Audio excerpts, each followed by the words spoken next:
Hola, bienvenidos a la cuarta transmisión del Carpis Live.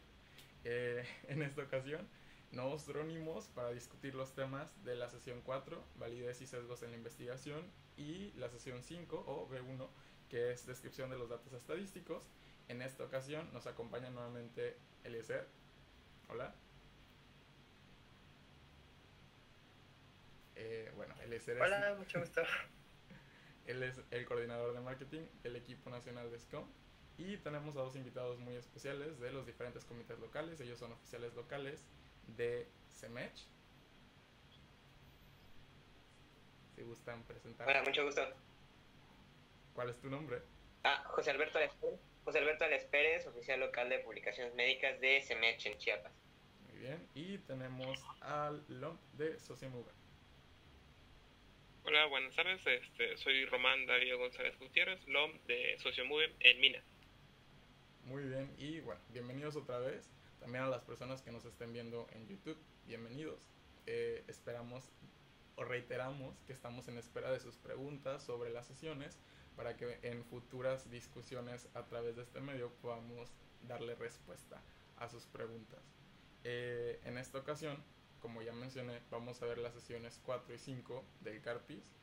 Estas son sesiones relativamente sencillas, se tratan de conceptos más que de procesos o de explicaciones complejas, y vamos a empezar hablando del sesgo.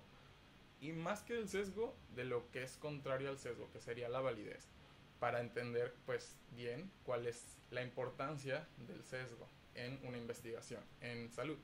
Eh, ¿Quién de ustedes tiene una idea de cómo podemos definir validez o qué tipos de validez conocen dentro de la investigación en medicina?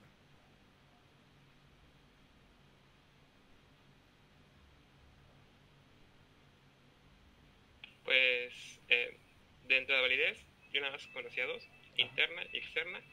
Para mí, la interna es cuando tú haces tu estudio, tienes tus resultados y haces una inferencia o una conclusión acerca de esa población. Es una validez interna, es solamente de esa población. Y la Okay. externa es cuando ya lo puedes extrapolar a lo general, o sea, además poblaciones. Pero pues tiene que tener más pruebas estadísticas y más, algo que le dé más. Muy bien. Exactamente, o sea, la validez en investigación en salud nos habla de la validez interna y de la validez externa, ¿no? La validez interna, como bien mencionas, es aquella que tiene que ver con la población que estás estudiando o la que está siendo sometida a intervenciones o mediciones en tu investigación, y por lo tanto depende mucho de tu metodología, de la selección de la muestra, etcétera, y nos habla de qué tan bien está hecha una investigación desde el punto de vista metodológico y de análisis. Mientras que la validez externa es cómo esta investigación o los resultados de esta se pueden extrapolar o pueden aplicarse a diferentes poblaciones o a una población más grande que no necesariamente incluya solo este grupo con las características que están en el estudio. Entonces, tenemos como dos aspectos o dos vertientes aquí de la validez. La validez que va a estar relacionada con el método que utilizamos nosotros para realizar la investigación o la metodología con la que investigamos, y otra validez que está relacionada más bien con la materia o la unidad de estudio que estamos investigando, ¿no? O la pregunta de investigación, qué tan válida es nuestra respuesta para dar respuesta a la misma pregunta en otras poblaciones. No sé si me explico.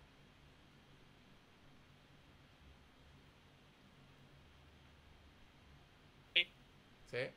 Bueno, entonces algo muy importante y que conecta un poco esta sesión con la anterior sobre los diseños de estudios de investigación es la validez externa. Usualmente, pues lo que queremos en la parte de la discusión de todo artículo, queremos que quede bien claro que nuestros resultados son valiosos y que nuestros resultados han aportado algo nuevo al conocimiento o al acervo pues científico de la humanidad. Entonces, algo que se debe de discutir muy de forma pues explícita es el concepto de la validez externa. ¿Qué tanto podemos o hasta qué límite nuestra información obtenida en nuestro estudio es aplicable a otras poblaciones? Mientras que la validez interna, por otro lado, debe de ser algo que los lectores infieran o que deban evaluar a través de un análisis crítico de nuestro trabajo, aunque también debe ser discutida de forma pues explícita, de ser posible dentro de la discusión de toda investigación. No siempre pasa, pero como les menciono, pues sería lo ideal, ¿no? Que siempre lo mencionáramos de una forma que quedara clara en la discusión. Y hablando de validez interna y validez externa, pues la validez tiene que ver también con la información estadística que obtenemos. Y para esto existen otros dos conceptos que se discuten en esta sesión número 4, que son la precisión y la exactitud. No sé si alguno de ustedes quisiera contribuir hablando de las diferencias entre precisión y exactitud.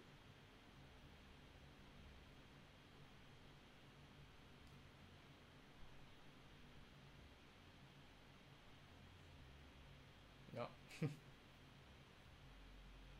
Alberto.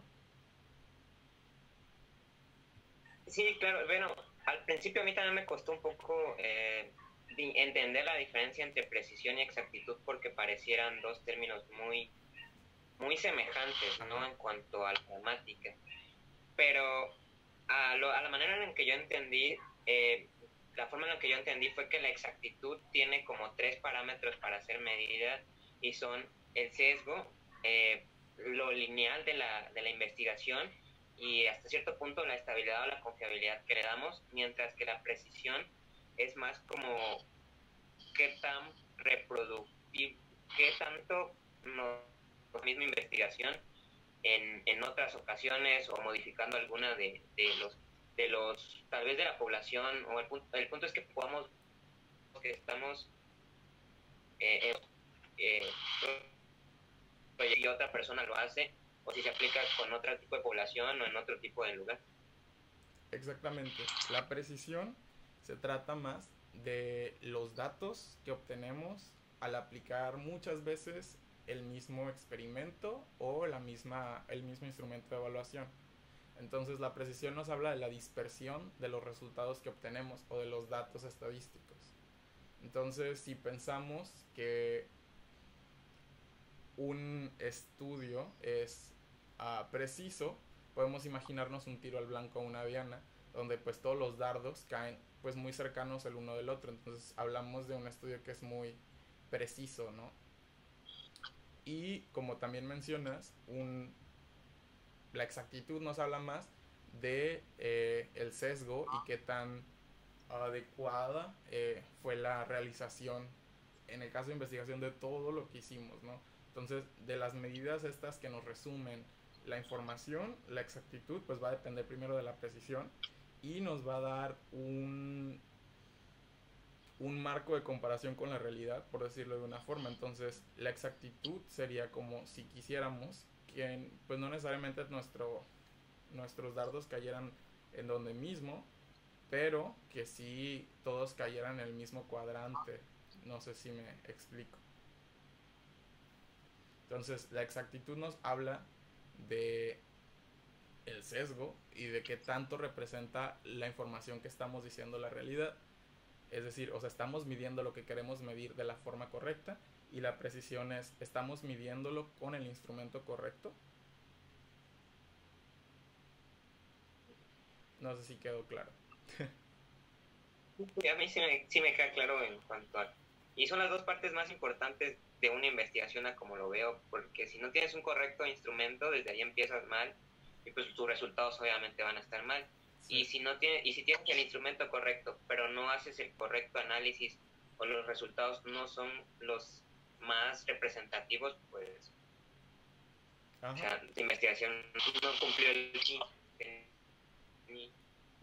Y esa palabra que usaste, representativo, se me hace muy adecuada para hablar de la exactitud, ¿no? O sea, la exactitud es qué tan representativo de la verdad es el resultado que obtenemos, y pues la precisión es qué tanta diferencia hay si aplicamos muchas veces la misma investigación, ¿no? Qué tan dispersos están los datos en esta investigación, que a veces que algo esté muy disperso pues no es necesariamente malo, pero lo ideal sería que si tenemos un instrumento de medición y población lo suficientemente homogénea, los datos no estén tan dispersos o que sean mediciones consistentes, ¿no?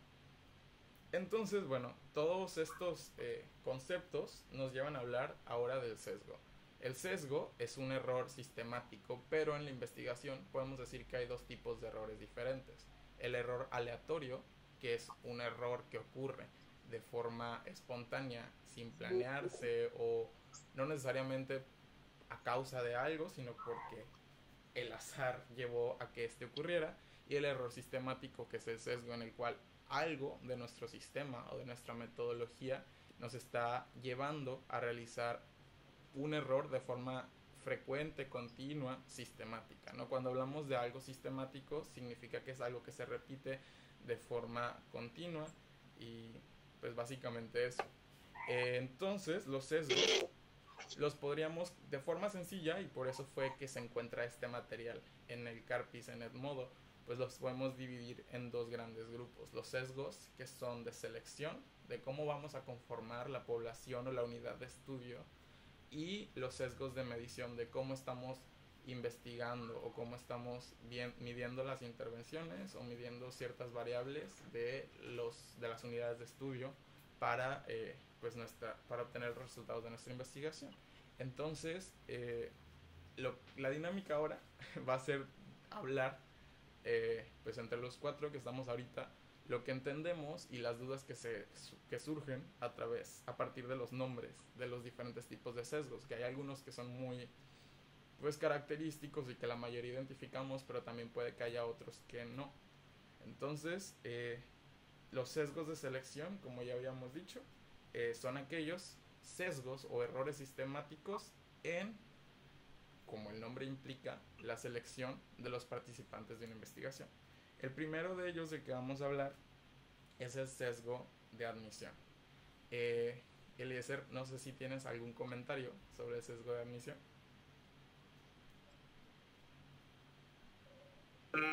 Sesgo de admisión. No sé, puede que cuando nosotros estemos escogiendo la muestra, estemos omitiendo un detalle importante para que debemos de considerar, podría afectar el resultado de todas. Ok. No sé si alguien más tiene una opinión diferente.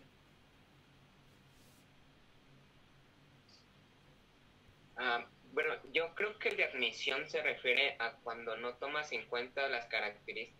El ejemplo que daba en el curso era que no tomas en cuenta las características de ambos grupos y uno de ellos tiene hasta cierto punto una ventaja sobre el otro que no ha sido tomada en cuenta.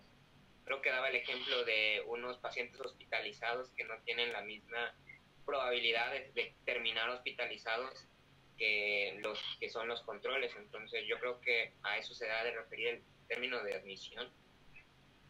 El sesgo de admisión, como bien mencionan, tiene que ver con las características que tiene el grupo. Y esto es más un problema del investigador más que un problema de los participantes. El sesgo de admisión ocurre cuando nosotros no delimitamos de una forma correcta, digamos, la unidad de estudio, es decir, no creamos criterios de inclusión específicos y por lo tanto buscamos métodos sencillos para incluir a los pacientes dentro de un estudio o a los participantes. Básicamente lo que lo define es lo que ya dije, ¿no? El no tomar en cuenta las características de los participantes para delimitar pues criterios de inclusión y exclusión que definan la unidad de estudio, que va a ser como la palabra que vamos a usar o el término que vamos a usar durante esta sesión. Aquí el ejemplo del curso era sobre trabajadoras sexuales, entonces esa es una unidad de estudio que a lo mejor no es muy específica. Entonces, para hablar de trabajadoras sexuales, si queremos que nuestro estudio tenga una validez externa adecuada, que sea preciso, que sea exacto, pues tendríamos que definir bien qué tipo de trabajadoras sexuales, porque el ejemplo que ellos ponen es, bueno, podemos ir a la Secretaría de Salud y pedir un censo de las trabajadoras sexuales que están registradas con ellos en los programas de prevención de enfermedades de transmisión sexual, o podríamos hacer una técnica de snowballing o de bola de nieve en la que vamos con una trabajadora sexual que nos recomienda a otra y a otra.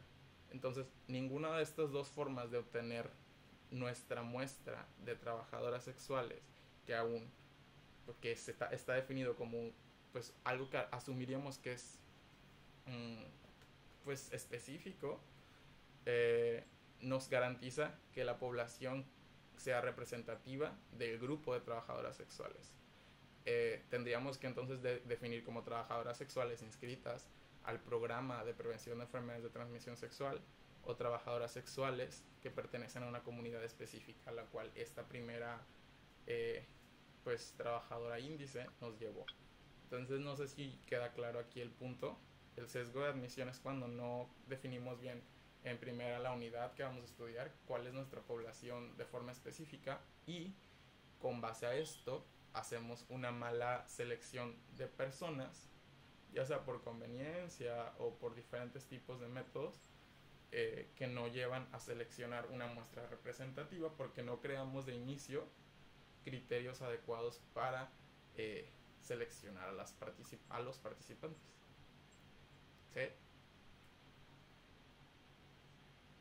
Oye, ¿y en qué momento te das cuenta que ya los criterios de inclusión y de exclusión? Cuando trabajas con personas, Ajá. todos somos muy diferentes en todos los sentidos. ¿Hasta dónde puedes tratar de homogeneizar a las personas? Porque, por ejemplo, si vas a investigar estudiantes de medicina, por ejemplo, primero tienes que delimitar qué son estudiantes de medicina, luego de qué semestre, luego si cumplen ciertas características, pero hay un número exacto para decir, ¿sabes qué? Ya tienes muchos criterios. Pues realmente no, o sea, todo va a depender de la pregunta que quieras contestar y qué tan controlado quieres que sea tu estudio. Como dices, o sea, la mayoría de la gente es diferente entre sí.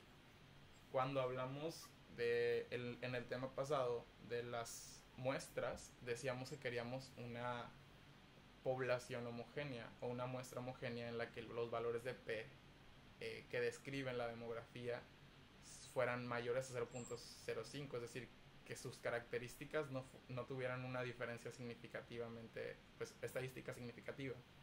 Entonces, eso, pues, digamos que es un poco una banalidad, pero sí es algo importante.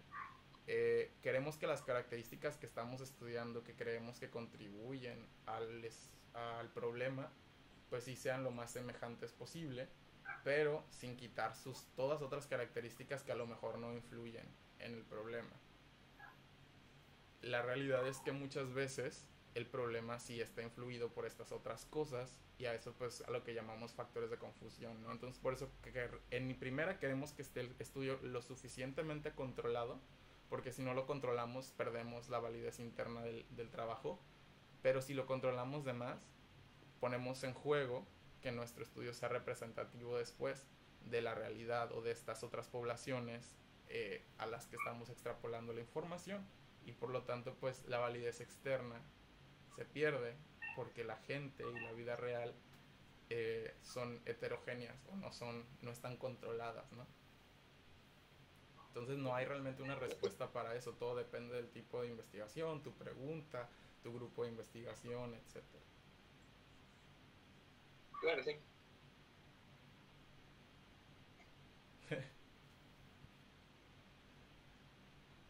Y bueno, el siguiente sesgo, no sé si Román quiere agregar algo sobre este, pero el siguiente sesgo es el de autoselección.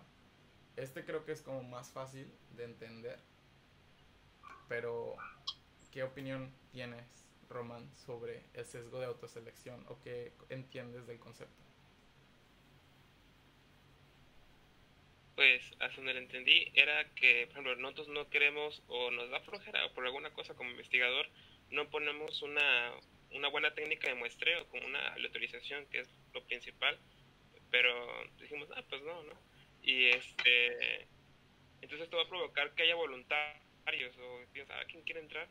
Y esto va a provocar que la muestra de voluntarios no sea representativa con respecto al tema que estamos buscando. Entonces se va a reducir, o va a quedar como que nuestra validez interna va a perder, porque va a ser una muestra representativa que no representa a la población. O sea, no sé si me di a entender. Sí, pero un poco bueno, sí está muy bien explicado, pero ahora mi pregunta para ustedes es, ¿por qué los voluntarios no son representativos?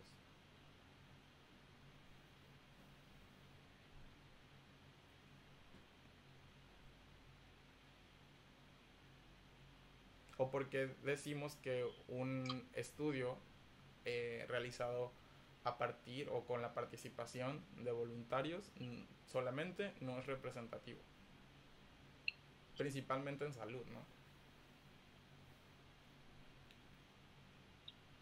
Porque, pues, por ejemplo, si queremos buscar un estudio de hipertensión en jóvenes o de adultos, y decimos quién quiere hacer un estudio de hipertensión en adultos, pues los que van a querer ir van a ser los que saben que tienen la presión bien o más o menos bien, y los que saben que tienen la presión mal no van a acudir, o sea, no van a hacerlo.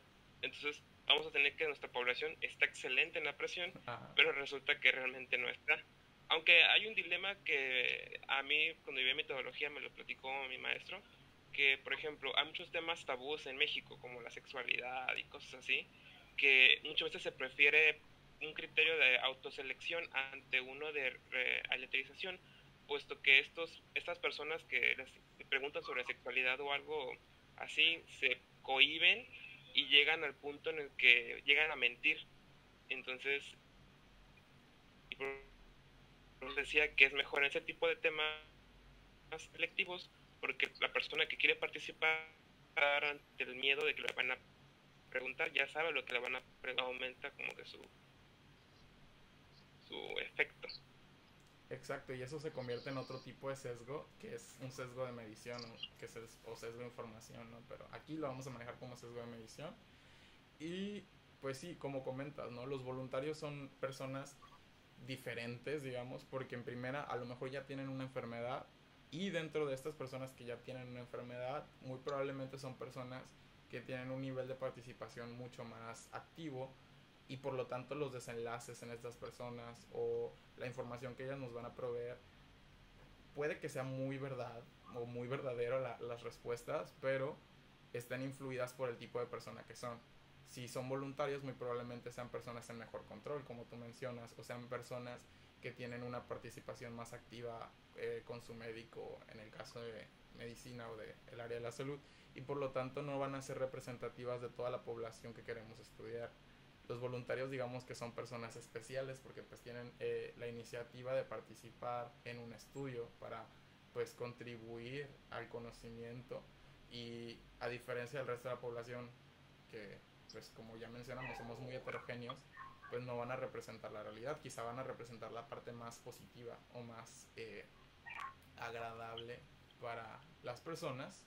Entonces por eso es la razón que el sesgo de autoselección pues es algo malo, ¿no? En la mayoría de los casos, pero como mencionas, hay ocasiones en donde es necesario que la investigación se lleve a cabo con voluntarios, ¿no? Porque no hay otra forma de hacerlo. Y el siguiente tipo de sesgo es un sesgo nuevamente medio raro, que es el sesgo de pertenencia. ¿Alguien quiere explicar qué entiende por él? Pues si me dejas explicarlo. Ajá. Y que yo inclusive lo he hecho a veces cuando me aplican encuestas, y creo que a la mayoría de nosotros que estamos en salud nos ha pasado, es cuando cuando somos sujetos de investigación, pero ya sabemos los posibles resultados de las encuestas o de la investigación a la que estamos haciendo. Por ejemplo, cuando yo aplicaba la investigación en depresión, cuando yo quise aplicar el cuestionario, pues vas rellenando a sentido de que ya sabes que tal respuesta te da tal puntaje. Entonces tratas de no caer en puntaje. Relacionado a eso, cuando los sujetos de estudio conocen la variable o ya saben, ya sea para bien o fuera de lo que responder, sino aplicando los conocimientos que ya tienen. Exactamente, o sea, el sesgo de pertenencia es cuando literalmente los participantes tienen el riesgo o tienen el potencial de ser parte de un grupo selecto, digamos, que conoce información adicional que pudiera influir en la forma que responde y por lo tanto impactar o desviar la información que obtenemos de la investigación hacia un lado o el otro. Entonces, el ejemplo que se pone en el curso es conocimientos de los signos de alarma en embarazadas, pero bueno, hay embarazadas que son del área de la salud. y por lo tanto incluirlas dentro del estudio sería incurrir en un sesgo de, de pertenencia, porque pues ellas van a tener un conocimiento mucho más amplio y superior al de la población general, ¿no? O al menos es lo esperado. Entonces, el sesgo de pertenencia, como bien mencionas, es cuando tú o los participantes, o bueno, tú como participante tienes, digamos, un nivel de insight o eres, digamos, ¿cómo le llaman? Estás inmiscuido en los temas que se están investigando, ¿sí?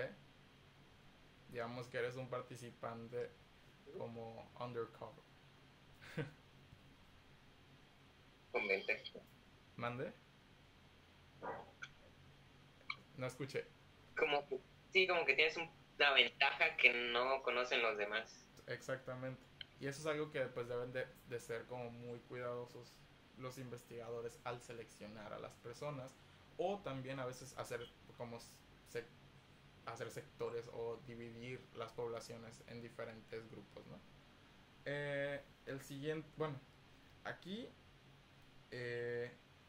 pues lo que se nos olvidó o se me pasó a mencionar era que en el sesgo de autoselección, pues la solución sería que en lugar de utilizar voluntarios, utilizáramos técnicas de muestro aleatorio. Y bueno, en este caso, realmente el sesgo de pertenencia no tiene como tal una solución. La solución es ser más cuidadosos y no realizar este tipo, bueno, no investigar sin haber conocido suficientemente bien a nuestros participantes y saber cuáles de sus características podrían convertirlos en potenciales pues sesgos de pertenencia. Ahora vamos a hablar del sesgo de aleatorización. Ajá. También podría ser que se incluyan como criterios de exclusión a la población que vas a trabajar, ¿no? Ajá, exactamente. O sea, tiene mucho que ver con la metodología y con el cuidado que se le da a la selección, más que con un aspecto muy específico como sería pues el tipo de selección, ¿no? Que eso ya es como algo que a grosso modo puedes definir como el muestreo. Aquí no es tanto un concepto que existe como tal, sino algo que se te puede pasar. Y bueno, el sesgo de aleatorización, pues idealmente debería de ocurrir en los estudios experimentales. La mayoría de los estudios experimentales deberían de ser aleatorizados para pues tener un menor riesgo de sesgo. Sin embargo, el sesgo de aleatorización ocurre en los estudios experimentales que son aleatorizados. Entonces, aunque sean estudios experimentales controlados aleatorizados, estos tienen el riesgo de incurrir en este tipo de sesgo. ¿Quién lo puede explicar?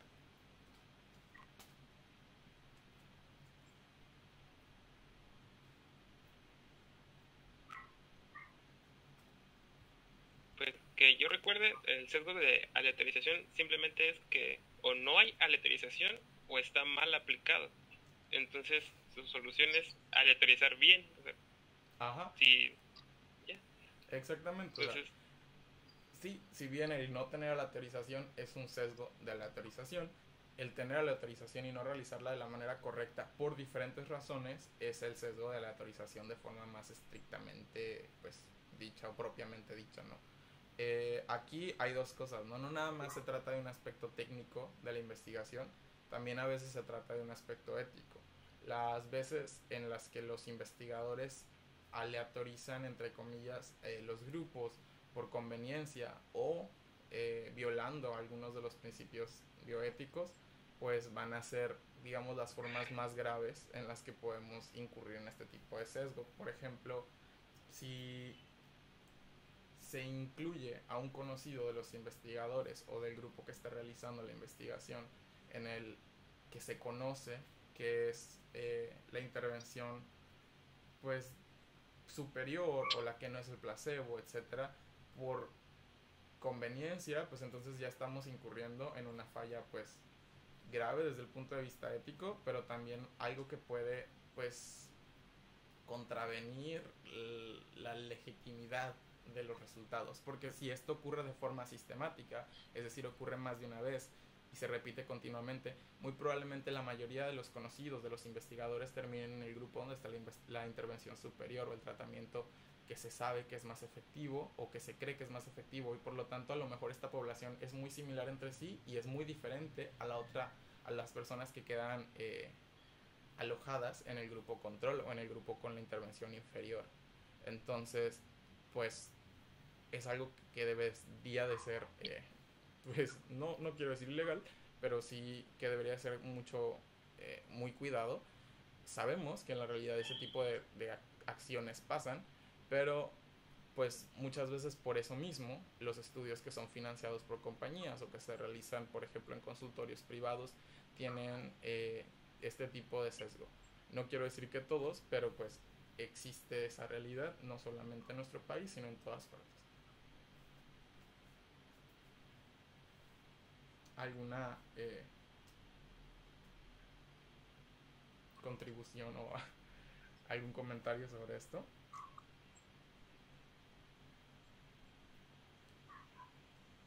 Bueno, entonces alguna vez había leído Ajá. también algún ejemplo de eso. Ok.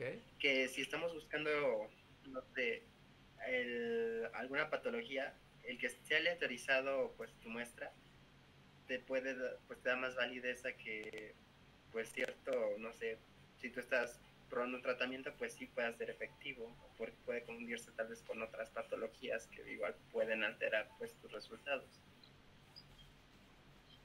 Muy bien. Y bueno, vamos a discutir el último de los sesgos de selección que vamos a ver el día de hoy, que es el sesgo de prevalencia. Este a lo mejor no tiene nada que ver con el nombre, o desde mi perspectiva yo no encuentro la relación, pero sí es como algo muy importante, ¿no? El sesgo, yo le llamaría más sesgo de seguimiento, más que de prevalencia, pero pues el nombre es sesgo de prevalencia. ¿Alguien que quiera elaborar más sobre este tema, que quiere dar una explicación, explayarse más?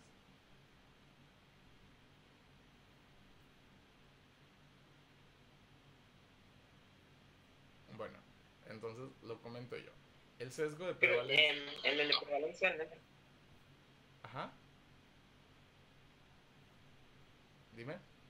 Bueno, te comentaba que el sesgo de prevalencia, como lo entendí, es cuando, bueno, el nombre lo dice, ¿no? O sea, ¿cuántos de nuestros seleccionados del inicio se mantienen durante la investigación? Ya como lo veo, se presentan en los estudios de larga duración, los prospectivos, en los que tenemos una intervención al inicio y queremos darle un seguimiento, y por ejemplo son los pacientes que se nos mueren, los pacientes que abandonan por una u otra razón, ya sea por su conveniencia, por falta de tiempo, y que no se les da el seguimiento o que se les abandona, y esas estadísticas el investigador las pierde o las da por perdidas.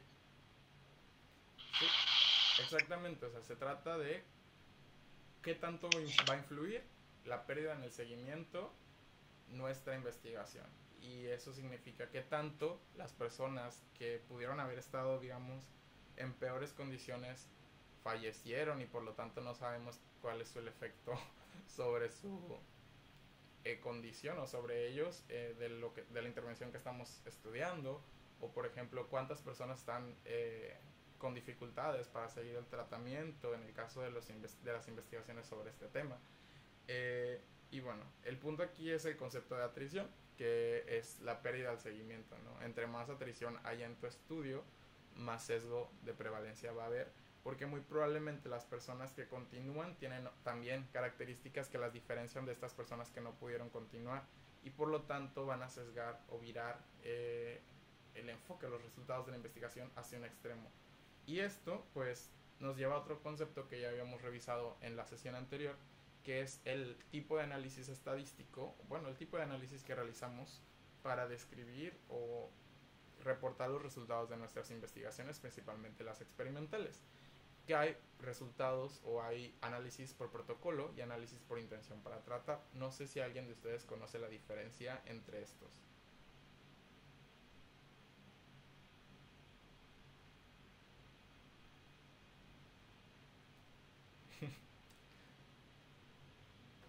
¿Sí me escuchan? Sí. No, yo creo que no. Bueno, sí que oyes, pero no sé la diferencia Sí. Ok, bueno, se las explico. El análisis por protocolo es cuando nosotros tenemos a dos grupos y en los grupos, pues de forma natural, esperamos una pérdida de seguimiento o atrición. Esta usualmente es del 30%, ¿no? Del 10%, perdón. Y esto pues lleva a que los resultados se vean impactados a lo largo del tiempo. Al inicio tenemos una NX y al final tenemos una NY, ¿no? O sea, son diferentes los números con los que iniciamos y con los que terminamos en lo que respecta a la muestra. En un análisis por protocolo, hacemos el análisis solamente con las personas que terminaron de forma, pues, completa el tratamiento o todo el seguimiento. Entonces esto, pues como les digo, nos lleva al sesgo en el cual no estamos tomando en cuenta a todas esas personas que participaron en el estudio en cierta medida, pero no lograron terminarlo por ciertas razones. Por otro lado, el análisis por intención a tratar, digamos que es la tendencia si queremos que nuestras investigaciones sean más válidas o tengan mayor validez externa. Porque en la vida real o en el mundo, pues, real, no controlado por un investigador, las personas abandonan el tratamiento. Y este abandono del tratamiento, pues también nos habla de qué tan efectivo es el tratamiento, porque pueden haber razones intrínsecas al mismo que nos, pues, hablen de qué tan efectivo es. O sea, puede que sea muy difícil de tomar, puede que los efectos adversos sean muchos, pero a la vez puede que el tratamiento sea muy efectivo. Entonces, el análisis de intención a tratar lo que hace es tomar en cuenta la participación de todas estas personas que abandonaron el estudio o que no lograron completar el seguimiento, y de esta manera tener una representación más real de sus efectos. Para eso se requiere de un análisis estadístico un poco más complejo, porque no es simplemente los eliminamos y ya, y solo tomamos en cuenta los que llegan al final, sino que se tienen que hacer análisis tomando en cuenta la participación de cada uno hasta el punto en el que llegó en el estudio. No sé si me explico. En la intención para tratar, analizamos los datos de todos los participantes independientemente de si completaron el seguimiento o no. Y en el análisis por protocolo solamente interpretamos o analizamos los datos de los pacientes que completaron el seguimiento. Algo también importante es que si queremos reducir el sesgo de prevalencia o al menos ser transparentes en este, deberíamos de presentar las tablas o la curva de supervivencia de los participantes en el caso de que la pérdida del seguimiento haya sido por mortalidad, ¿no?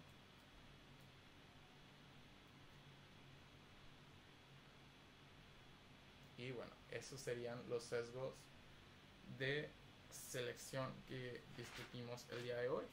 Ahora siguen los sesgos de medición, y esos los podemos dividir como en diferentes sectores. Los sesgos de medición que tienen que ver con el observador, con el instrumento y con el observado, ¿no? El observador siendo el investigador, el instrumento, independientemente de el tipo de investigación, sería la forma en la que estamos haciendo las mediciones, y el observado es el participante del experimento o de la investigación.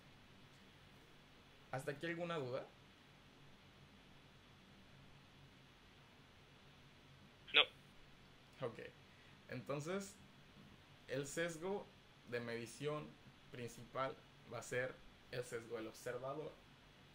Aquí el sesgo o el problema principal es que el investigador pues tiene un objetivo pues muy específico, quiere probar su hipótesis.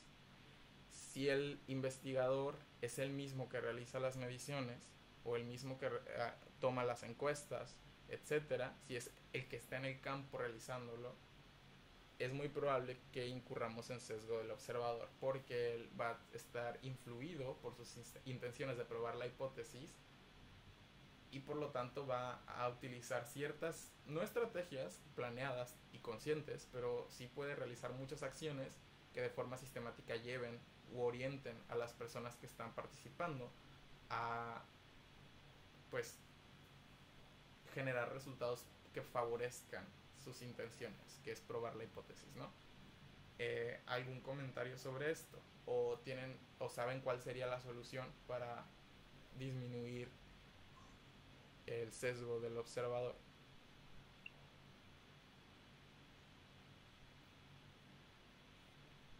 Pues... Bueno,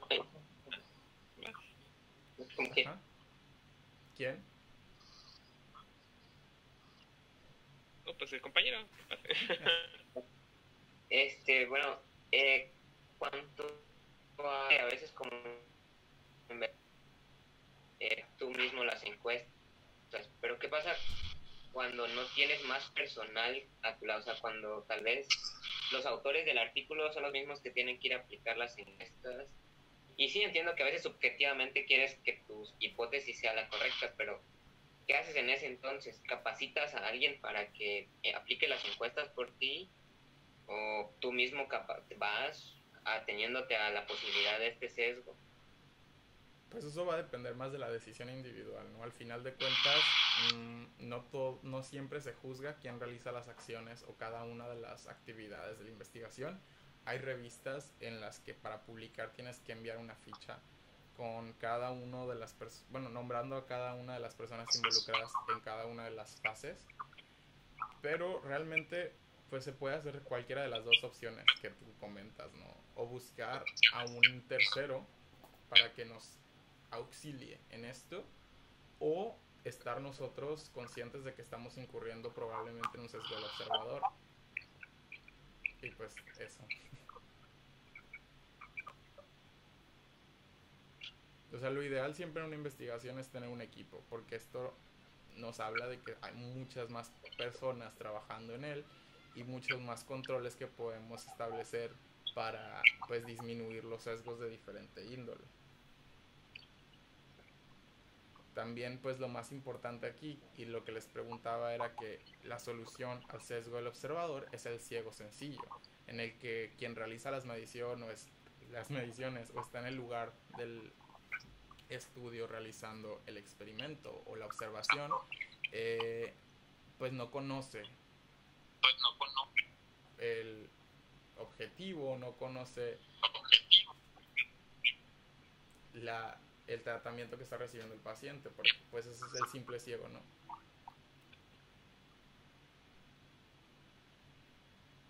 Entonces la solución sería realmente cegar o blindar a las personas que están realizando este paso de mediciones o de la intervención para que no influya esto en los resultados que obtenemos.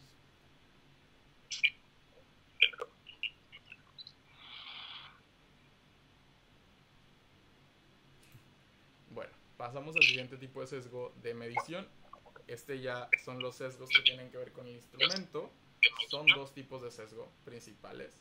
El primero es el sesgo de capacidad del instrumento. Este nos habla más de la validez que tiene nuestro instrumento para pues diagnosticar cierta enfermedad, para medir cierto parámetro biológico, etc. Y usualmente el instrumento diagnóstico o a veces el tratamiento que estamos investigando, que también podría ser considerado como el instrumento, pues tienen un punto de comparación que es el estándar de oro, ¿no?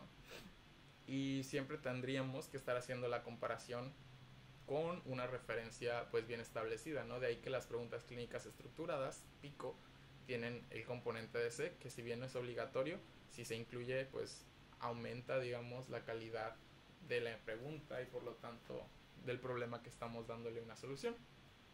Y aquí el problema realmente no es como tal un problema que nosotros como investigadores, digamos, legos, podamos resolver de forma muy común. El sesgo de la capacidad del instrumento tiene más que ver con qué tan bueno es el instrumento que elegimos. Y qué tan bueno depende de si el instrumento está validado o no. Y siempre hablamos de esto dentro de la asociación, ¿no? Que si el instrumento de evaluación de tal actividad, de tal comité permanente, está validado o no está validado. Pero para validarlo, pues es necesario realizar una serie de estudios de investigación que lo validen y que comparen este estudio con el estándar de oro. Entonces, realmente la solución, si bien es algo que se puede hacer en el mundo real de la investigación, pues está un poquito fuera de nuestras manos, Y pues tiene más que ver, bueno, si no tenemos un instrumento, si el instrumento que inicialmente teníamos pensado utilizar no está validado para nuestra población o no está validado como tal, pues lo ideal sería buscar otro instrumento para que pues esté validado. ¿Sí? Desde el punto de vista más científico, pues lo que tendríamos que hacer es un estudio para validar este instrumento, pero siendo más prácticos o desde el punto de vista operacional como médicos en formación, nuestra solución más factible sería buscar un diferente instrumento. El otro concepto o el otro tipo de sesgo para los instrumentos, de los muchos que hay, es el sesgo de rendimiento. Esto es porque no siempre nuestros instrumentos de evaluación son los instrumentos de evaluación más actualizados o los instrumentos de evaluación que son considerados el estándar de oro actualmente, o muchas veces se crearon en un tiempo y en este momento pues eran válidos, pero las poblaciones a las que se aplican se modifican con el tiempo y por lo tanto no sabemos si siguen siendo los instrumentos adecuados. No sé si hasta aquí me siguen. Entonces, conforme pasa el tiempo, un instrumento de evaluación, principalmente las encuestas para hacer diagnósticos o hacer pesquisas de enfermedades o identificar ciertos riesgos, pierden su sensibilidad, porque si no se actualizan no sabemos cuál es la condición de ese instrumento, pues en el momento que lo queremos aplicar. Y por eso también luego encontramos que existen muchos instrumentos de medición que tienen varios nombres, ¿no? Como no sé, -2, o le agregan una letra, o etcétera, ¿no? Estos nuevos instrumentos modificados, a veces dicen como escala de tal modificada, es porque pues se tiene que actualizar el instrumento para que siga teniendo un rendimiento adecuado de acuerdo a las características de la población. O por ejemplo también existen instrumentos que su idioma original es uno y nosotros lo queremos aplicar en una población que no habla dicho idioma y por lo tanto tenemos que modificarlo. Entonces en ese paso de modificarlo, traducirlo, también se puede perder el rendimiento, porque los instrumentos de evaluación, principalmente las encuestas, dependen mucho de la percepción que tienen los entrevistados de las palabras que usas. Y el modificar una palabra o el no traducirlo de una forma adecuada o traducirlo y no validarlo pueden influir mucho en qué tan efectivo sea el instrumento para hacer la detección adecuada de lo que queremos medir. No sé si hasta aquí queda claro eso. Y bueno, estos eran unos sesgos muy aburridos. Ahora vamos a uno de los sesgos como más populares o más conocidos por los estudiantes de medicina, que es el sesgo de memoria. ¿Alguien que quisiera hablar sobre este sesgo?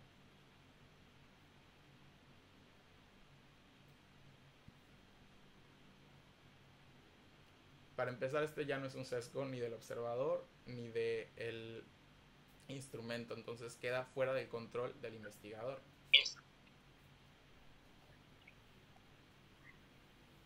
Creo que es muy común cuando se hacen investigaciones que son retrospectivas.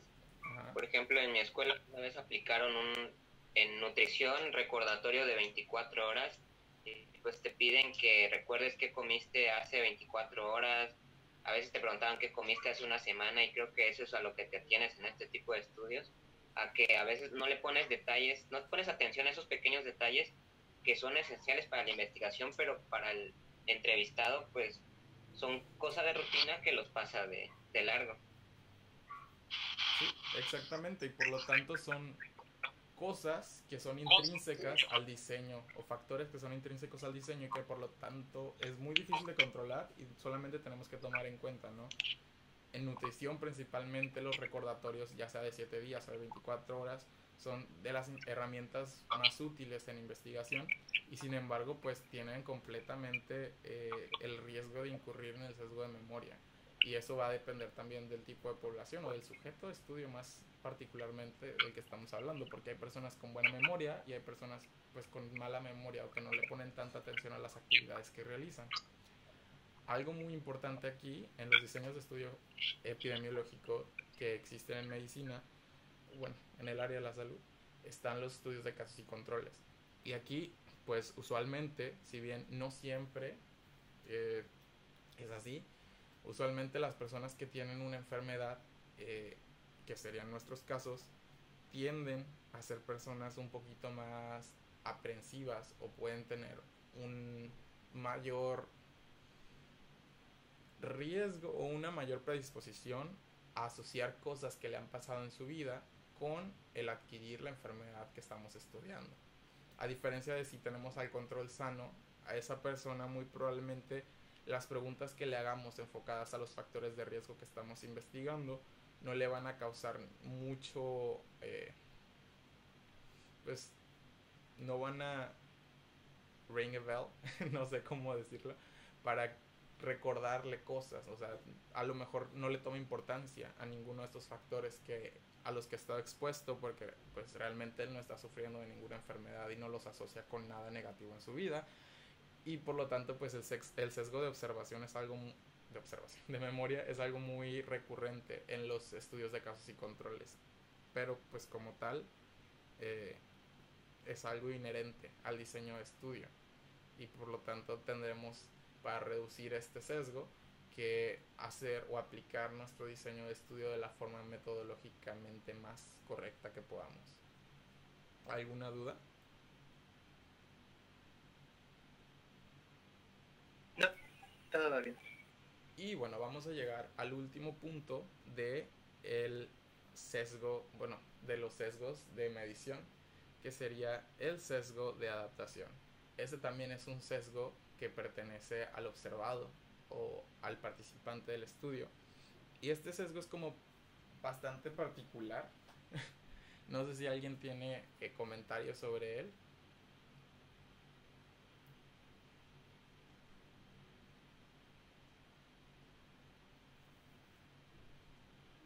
Pues yo recuerdo como que rato, ¿no? Que tú ves la encuesta y ya dice encuesta de hipertensión y empiezas a mentir sobre tus datos. Eso va a provocar que salga mal el estudio, o sea, no va a haber una buena recopilación de información. Entonces se recomendaba que cegar tanto al observador como al que es observado para que no ocurra aquel problema, que se haga un doble ciego, para que no te enteres de que te están evaluando. Exacto. Y bueno, aquí pues el sesgo de adaptación es como muy aplicable. Ya habíamos hablado un poquito con el ejemplo atrás que nos había mencionado José Alberto. En el sesgo de adaptación, el entrevistado en el caso de los estudios observacionales o los estudios donde se aplican encuestas, a veces tiene un interés por un beneficio secundario que va a obtener de participar o de decir ciertas respuestas que convienen también al investigador. Y por otro lado está el estudio experimental en donde los participantes están dentro de un grupo y si conocen o no está enmascarada la intervención que reciben, puede que continúen participando prácticamente todos los participantes que están recibiendo el tratamiento más efectivo y los participantes que saben que están recibiendo un tratamiento pues menos efectivo o que están teniendo dificultades con el tratamiento que están recibiendo, pues se van a salir porque no están conformes o porque realmente les está causando cierto problema el conocer cuál intervención están recibiendo. O por ejemplo hay personas que participan en los estudios porque saben que van a obtener cierto beneficio si contribuyen de forma positiva a la investigación, entonces muchas personas mienten o tienen actitudes diferentes durante el proceso de investigación y por lo tanto también viran pues el sentido de la investigación hacia un lado o el otro, ¿sí? Entonces el sesgo de adaptación es cuando sabemos qué respuestas o sabemos qué comportamientos pueden pues desviar la investigación o sus resultados hacia un lado. O también el sesgo de adaptación es cuando los participantes están por algún motivo de conveniencia, y también en los experimentales cuando la participación en los diferentes grupos de intervención pues está influenciada por que los participantes saben que están recibiendo. Entonces, aquellos que saben que están recibiendo, digamos, el tratamiento superior, muy probablemente crean que les está yendo mucho mejor que a las personas que están recibiendo el placebo o el tratamiento inferior. Y por lo tanto, al reportar desenlaces relacionados con cómo se sienten, sean mucho más optimistas o tengan una respuesta mucho más positiva que aquellos que saben que están recibiendo el tratamiento inferior en efectividad, o los que saben que están recibiendo el placebo. Por lo tanto, pues la solución a este problema es el doble ciego, que el entrevistado sea distraído, o el observado más bien sea distraído de lo que está siendo sujeto de estudio, para que no influyan sus pensamientos o su conveniencia sobre el resultado de la investigación, ¿sí? Este es un sesgo muy importante y por lo tanto pues tiene una solución muy importante, que es el doble ciego, ¿no? Que no siempre ocurre. Usualmente el simple ciego pues es más factible a veces con el investigador o con los participantes, pero el tener el doble ciego sí es como muy importante en general en todas las investigaciones, porque esto nos garantiza que no tenemos sesgos ni de parte de los observados o de los sujetos de estudio ni de los investigadores, ¿no? Y por eso este sesgo de adaptación es muy pues relevante, o también de los más famosos que existen. ¿Alguna duda? Si ahorita no hay dudas, entonces vamos a pasar al siguiente tema, que es descripción de los datos estadísticos. Pero antes de eso, en sesiones anteriores habíamos hablado de los criterios de causalidad y cómo ciertos tipos de estudio pueden darnos pues causalidad, o pueden describir causalidad entre dos factores, y otros ciertos tipos de estudios no lo hacen, ¿no? Sin embargo, algo que también habíamos mencionado, es que el hecho de que un estudio sea estadísticamente significativo como causa o factor de riesgo de tal enfermedad, o cierto factor está implicado con el desarrollo de cierta enfermedad, o cierto medicamento está implicado en la cura o la mejora en cierta enfermedad, no significa que tenga una relación de causalidad, sino cumple con los 9 criterios de Bradford-Hill de causalidad. Entonces, no sé cuál es la definición o el concepto que ustedes tienen de causalidad, si les gustaría compartirlo.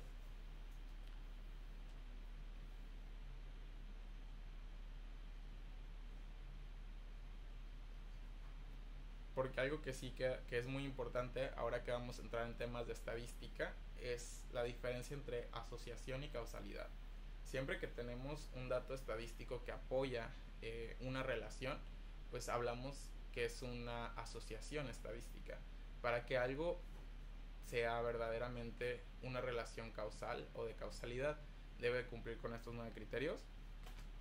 Estos criterios no me los sé de memoria, entonces los vamos a estar revisando. El primero es la asociación estadística, que si bien es muy importante, es el fundamental. De hecho, no es el único, y con el simple hecho de cumplir con el criterio estadístico, pues no se puede dar fe de que las asociaciones estadísticas son realmente asociaciones causales.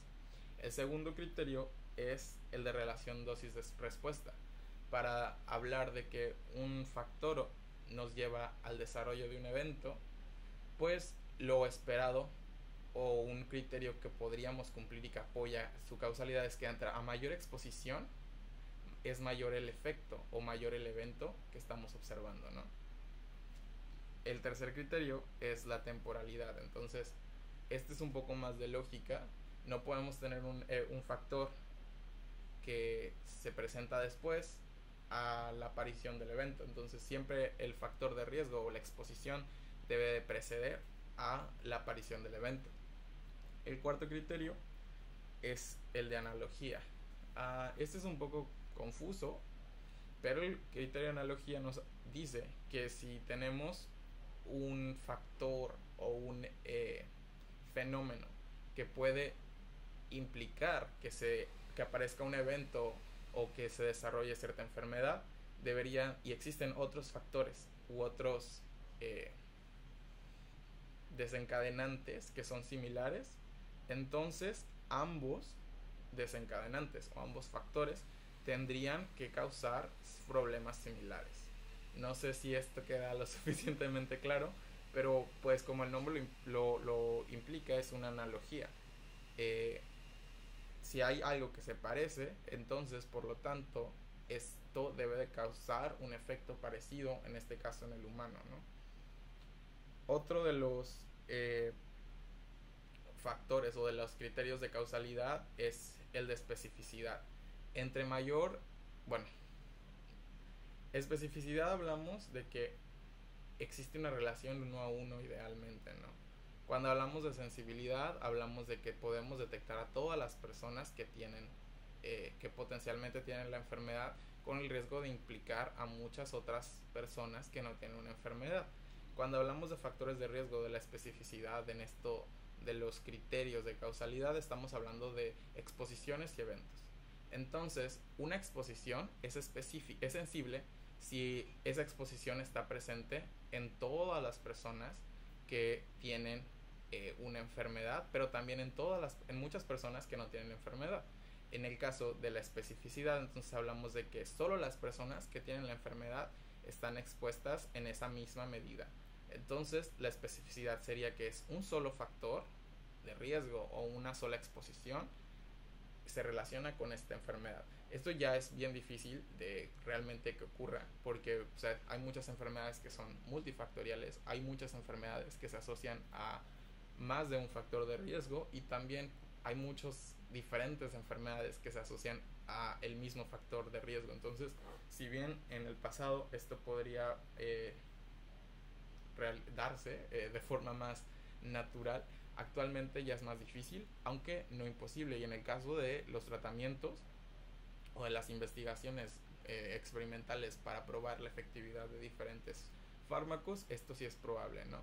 Si tenemos que estamos expuestos o que exponemos a un grupo a cierto fármaco y a otro a un fármaco pues muy específicos cada uno, pues podemos probar la especificidad de cuál es el efecto de cada uno de los fármacos. El sexto criterio es el de experimentación. El criterio de experimentación implica que nosotros podemos reproducir la exposición, y que la exposición de forma experimental nos va a causar el evento que estamos estudiando o que estamos probando que es resultado de la exposición. Sin embargo, muchas veces esto no es ético, y por lo tanto el criterio de experimentación se modifica haciendo intervenciones sobre la exposición en personas que ya tienen la exposición de forma natural o como parte de su vida, y viendo cómo esto modifica el desarrollo del evento. El séptimo criterio es el de consistencia, y aquí es qué tanto podemos reproducir este experimento o este evento. Es decir, existen más de un estudio que nos diga que esto es real, y pues básicamente este es el de consistencia, ¿no? Es un poco repetitivo si lo pensamos. El octavo criterio de causalidad es el de plausibilidad biológica. Este, digamos que es mi criterio favorito, porque para que exista una relación causal en investigación en salud, no solamente debemos de cumplir con criterios estadísticos o criterios lógicos que hasta el momento habían sido, sino que también debe de existir una explicación biológica o el mecanismo de acción teórico, no necesariamente comprobado, de cómo llegamos de punto A al punto B, es decir, cómo nuestra exposición nos llevó al evento. Y bueno, el último criterio, el noveno criterio, es el de coherencia. Y pues el de coherencia nos habla de que lo que estamos describiendo ahora como verdad, o que este factor o esta exposición nos lleva a determinada enfermedad o a determinado evento, no debe de contravenir lo que ya sabemos de la enfermedad. Un poco controversial si lo leemos muy literal, pero por ejemplo, si sabemos con certeza cuál es la historia natural de la enfermedad el factor que estamos ahora incluyendo dentro del panorama no debería de ser contradictorio o de alterar la historia natural de la enfermedad, o no debería de ser diferente o contrario a lo que ya sabemos, ¿sí?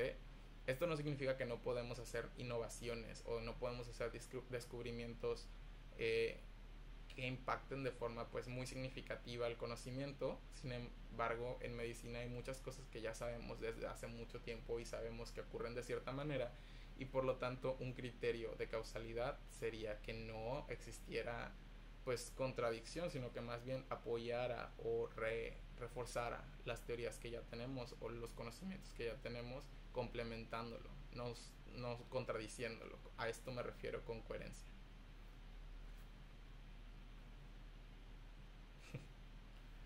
¿Sí queda claro? Y bueno, hasta aquí quedamos este tema. El siguiente, la sesión 5, realmente es muy sencilla y la podemos resumir en básicamente 5 minutos. ¿Alguien de ustedes quiere hablarnos de lo que sabe sobre las variables o la descripción de las variables? ¿Cuál es el principal grupo que tenemos de variables en investigación, digamos, que realmente son variables en general? ¿Qué es una variable o un parámetro estadístico?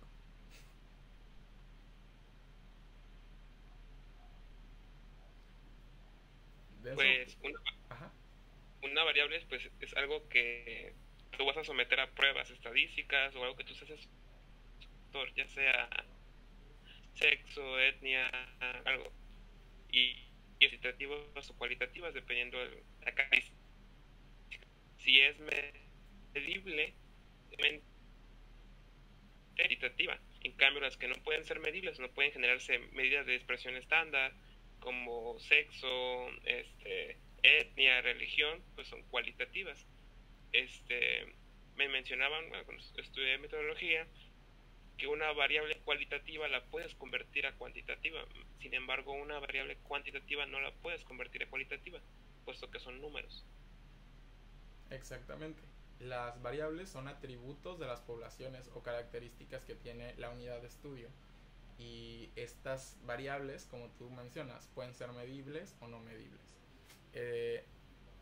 A las variables que podemos medir les llamamos variables cuantitativas, y a las que no podemos medir les llamamos variables cualitativas.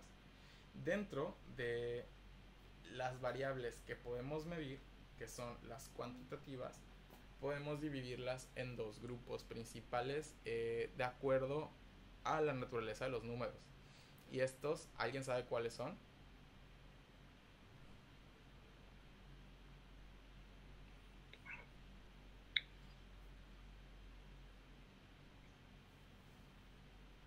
Pues los podemos dividir ya sea en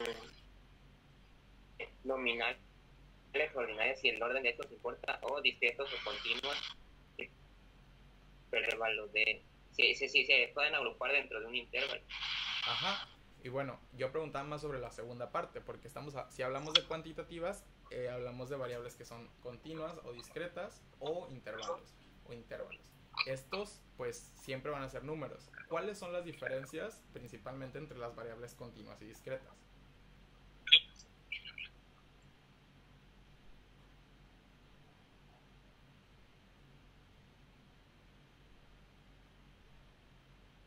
Bueno, cuando yo he aplicado este tipo de variables, por lo general son números que pueden tomar decimales o números que tienen que ser enteros, representar una unidad, mientras que las continuas pueden ser casi infinitas por el número de decimales que se pueden aumentar. Exactamente. Y por ejemplo, pues una variable continua, como dices, incluye fracciones, o no necesariamente tienen que ser las unidades enteras o completas, sino que incluye fracciones de las mismas. Por ejemplo, la talla es una pues medida o una variable que es continua, porque si la medimos en metros, que es digamos el estándar, pues tenemos 1.75, 1.54, 1.60, etcétera. Mientras que por digamos, el número de el semestre en el que un participante de una investigación es parte, pues difícilmente lo vamos a dividir. Es una variable discreta, no son números enteros. Creo que el concepto es muy sencillo, no es muy necesario aplicarlo. Pero aquí hay un ejemplo que a mí me gusta mucho y que creo que se discute parcialmente en el material del curso, que es el índice de masa corporal. El índice de masa corporal, dependiendo de cómo lo estemos utilizando, puede ser diferentes tipos de variables. Y a partir de esto me gustaría que trabajáramos. Si bien, como tal, el índice de masa corporal nos ayuda a categorizar a las personas en peso normal, sobrepeso, obesidad, los diferentes grados de obesidad o, por el contrario, la desnutrición, el índice de masa corporal surge de un número. Y este número viene de dos variables que son el peso y la talla. El peso y la talla, pues, ¿qué tipo de variable son?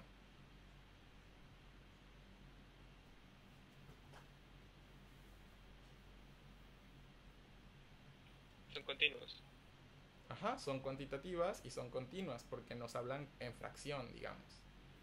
Y bueno, entonces si dos variables continuas son sometidas a un análisis matemático o a una fórmula, muy probablemente pues nos dan una variable continua también, que sería el número que define el índice de masa corporal.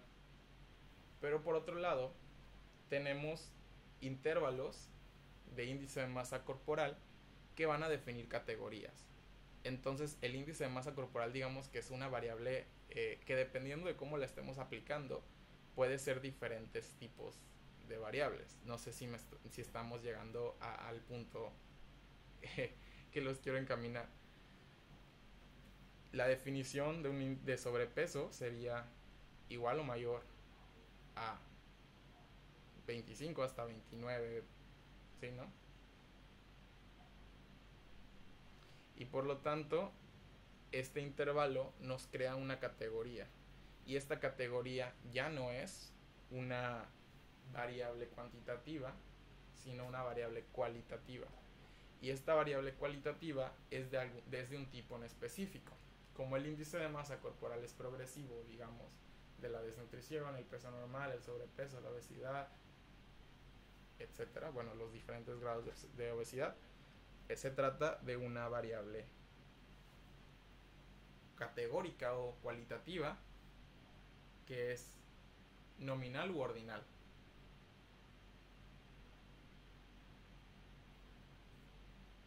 Ordinal. Ajá. Si bien, bueno, la diferencia nominal viene del nombre, ¿no? Una variable categórica nominal es que da nombre a algo. Por ejemplo, el sexo, la religión son variables que son nominales porque simplemente tienen un nombre pero no necesariamente un orden.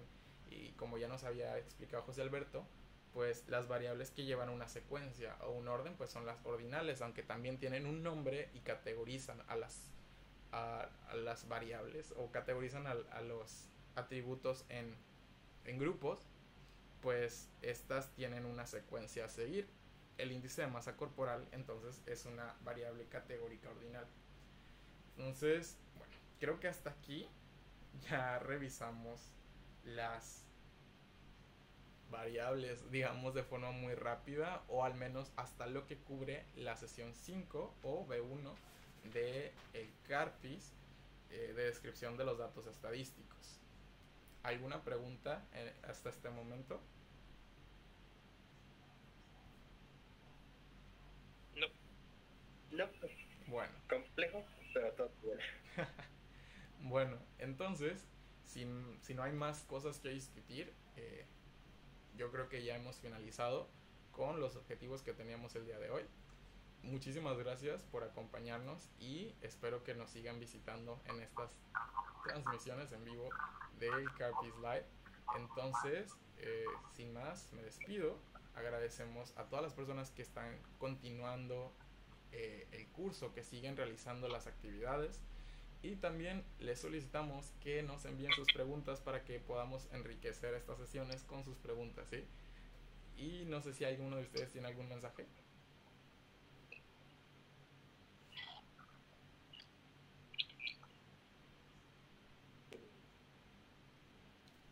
Bueno, creo que no. Entonces, Pues cualquier duda, aquí estamos. muy bien. Y bueno, pues muchísimas gracias, Román. Muchísimas gracias, José Alberto. Nos vemos pronto y a todos los que nos siguen en YouTube, pues también muchas gracias. Dejen sus comentarios con preguntas, por favor, y hasta la próxima.